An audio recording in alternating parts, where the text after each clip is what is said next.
How about the atmosphere up here for the horses? I mean, obviously the meet across the street or down Nelson ended about a month and a half ago, but it just is so picturesque and serene here. What do you think it does for your horses? It does a lot for the people and the horses. It's beautiful. If a horse doesn't do well here, then it's probably my fault, but it's just beautiful. I feel like this is a slice of heaven over here. It just couldn't be any better for horses and people. And you may run Santero Italian, the Breeders' Cup filly and mare turf. Talk about that decision and basically the trip that she had last weekend in the QE2.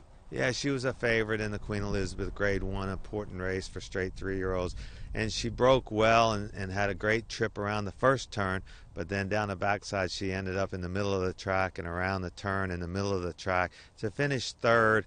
Just unfortunate trip, but we flew her right back up here where she trains right-handed and loves it here. She's here. We most likely will run her in the Breeders' Cup filly and Meritor.